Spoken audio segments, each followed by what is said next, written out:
ഇന്ന് നമ്മൾ കാണാൻ പോകുന്നത് പരിമള ആൻഡ് കോ എന്ന സിനിമയുടെ മുഴുവൻ കഥയാണ്. പരിമള ഒരു സാധാരണ വീട്ടമ്മ. പുറത്തുനിന്ന് കാണുമ്പോൾ അവളുടെ ജീവിതം വളരെ ശാന്തവും ലളിതവുമാണ്. പക്ഷേ വീടിനുള്ളിൽ കാര്യങ്ങൾ അങ്ങനെയല്ല. കുടുംബത്തിലുള്ള ബന്ധങ്ങൾ തകരാറിലായിരിക്കുകയാണ്. വിശ്വാസം കുറയുന്നു, ചെറിയ ചെറിയ കാര്യങ്ങൾ പോലും വലിയ പ്രശ്നങ്ങളായി മാറുന്നു. ഈ സമ്മർദ്ദങ്ങളെല്ലാം കൂടി അവളുടെ ജീവിതം പതുക്കെ തകർത്തുകൊണ്ടിരിക്കുന്നു. അങ്ങനെ ഇരിക്കുമ്പോൾ അവരുടെ ജീവിതത്തിലൊരു വ്യക്തി വലിയ പ്രശ്നമായി മാറുന്നു. അവൻ്റെ സ്വഭാവവും ഇടപെടലുകളും കാരണം കുടുംബം മുഴുവൻ വിഷമത്തിലാകുന്നു. അവൻ ഇല്ലാതായാൽ മാത്രമേ നമുക്ക് സമാധാനം കിട്ടൂ എന്ന ചിന്ത പതുക്കെ പതുക്കെ അവരുടെ മനസ്സിലേക്ക് വരാൻ തുടങ്ങുന്നു. ഒടുവിലൊരു ദിവസം ആ ചിന്ത ഒരു വലിയ തീരുമാനമായി മാറുന്നു. അവർ ഒരു കൊലപാതകം ചെയ്യാൻ തീരുമാനിക്കുന്നു. ആ തീരുമാനമെടുക്കുമ്പോൾ ഭയമുണ്ടായിരുന്നു, പക്ഷേ അതിനേക്കാൾ കൂടുതലായിരുന്നു അവരുടെ നിരാശ. അവരെല്ലാം കൃത്യമായി പ്ലാൻ ചെയ്യുന്നു. ശരിയായ സമയം തിരഞ്ഞെടുത്ത് ഒരു അവസരം ഉപയോഗിച്ച് അവർ ആ വ്യക്തിയെ കൊലപ്പെടുത്തുന്നു. അതൊരു കോപത്തിൻ്റെ നിമിഷമല്ല, മറിച്ച് ഏറെ ചിന്തിച്ചെടുത്ത ഒരു തീരുമാനമാണ്. കൊല കഴിഞ്ഞൊരു നിമിഷം അവർക്ക് തോന്നുന്നു ഇപ്പോൾ എല്ലാം തീർന്നു. പക്ഷേ ഉടൻ തന്നെ അവർക്ക് മനസ്സിലാകുന്നു യഥാർത്ഥ പ്രശ്നം ഇപ്പോഴാണ് തുടങ്ങുന്നത്. ശവം എങ്ങനെ മറയ്ക്കാം, ആരും അറിയാതെ എങ്ങനെ രക്ഷപ്പെടാം എന്ന ചോദ്യങ്ങൾ അവരെ അലട്ടാൻ തുടങ്ങുന്നു.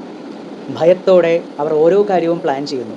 ശവം ഒളിപ്പിക്കുന്നു, തെളിവുകൾ ഇല്ലാതാക്കാൻ ശ്രമിക്കുന്നു. ഓരോ ചെറിയ കാര്യവും ഇപ്പോൾ അവർക്ക് വലിയ ചലഞ്ചായി മാറുന്നു. ഇപ്പോൾ അവരുടെ ജീവിതം രണ്ടായി മാറുന്നു. പുറത്തേക്ക് അവർ ഒരു സാധാരണ കുടുംബം പോലെ തന്നെ അഭിനയിക്കുന്നു, പക്ഷേ ഉള്ളിൽ അവർ കുറ്റം ചെയ്തവരാണ്. അവർ ചിരിക്കുന്നു, സംസാരിക്കുന്നു, സാധാരണ പോലെ പെരുമാറുന്നു, പക്ഷേ ഉള്ളിൽ നിറഞ്ഞിരിക്കുന്നത് ഭയമാണ്. പക്ഷെ ഒരു ക്രൈം എത്ര പെർഫെക്റ്റായി ചെയ്താലും അതൊരിക്കലും പൂർണ്ണമായി മറയ്ക്കാൻ പറ്റില്ല. ചെറിയ ചെറിയ പിഴവുകളും അസാധാരണമായ പെരുമാറ്റങ്ങളും പുറത്തു വന്നുകാരുടെ ശ്രദ്ധ പിടിച്ചു പറ്റുന്നു. ഒടുവിൽ പോലീസിൻ്റെ ശ്രദ്ധ ഈ കേസിലേക്ക് തിരിയുന്നു. അന്വേഷണം ആരംഭിക്കുന്നു. ഇപ്പോൾ ഓരോ ചോദ്യം ഓരോ ഭീഷണിയാണ്, ഓരോ മറുപടിയും ഒരു റിസ്ക്. ആരെങ്കിലും സത്യം പറഞ്ഞാൽ എല്ലാം അവസാനിക്കും. കുടുംബത്തിനുള്ളിൽ തന്നെ സംശയം വളരുന്നു. ആരാണ് നമ്മളെ വഞ്ചിക്കാൻ പോകുന്നതെന്ന പേടി ഓരോരുത്തരെയും അലട്ടുന്നു. ഇതെല്ലാം നടക്കുന്നതിനിടെ സിനിമ ചില കോമഡി മൊമെൻറ്റ്സ് കൂടി നൽകുന്നുണ്ട് കേട്ടോ. പേടിയും സമ്മർദ്ദവും കാരണം ഉണ്ടാകുന്ന ചില മിസ്അണ്ടർസ്റ്റാൻഡിങ്ങും ഫണ്ണി മിസ്റ്റേക്കും ഇതൊക്കെ ഓഡിയൻസിനെ ചിരിപ്പിക്കുകയും അതേസമയം ടെൻഷൻ നിലനിർത്തുകയും ചെയ്യുന്നുണ്ട്. കാലം കടന്നു പോകുമ്പോൾ ഈ കുടുംബം മാനസികമായി തകരാൻ തുടങ്ങുന്നു. ഉറക്കമില്ല, ശാന്തിയില്ല, സമാധാനമില്ല. കുറ്റബോധം അവരെ ഉള്ളിൽ നിന്ന് തിന്നുന്നു. നമ്മൾ ചെയ്തത് ശരിയാണോ എന്ന ചോദ്യം അവരെ പിന്തുടരുകയാണ്. ഇതിനിടയിലാണ് പോലീസ് അന്വേഷണം കൂടുതൽ ശക്തമാകുന്നത്.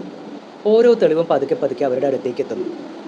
പക്ഷെ അവസാനം സത്യം പുറത്തു വരാൻ തുടങ്ങുന്നു. പോലീസിൻ്റെ അന്വേഷണം അവരുടെ തന്നെ പിഴവുകളെല്ലാം ചേർന്ന് അവരുടെ രഹസ്യം പൊളിഞ്ഞു പോകുന്നു.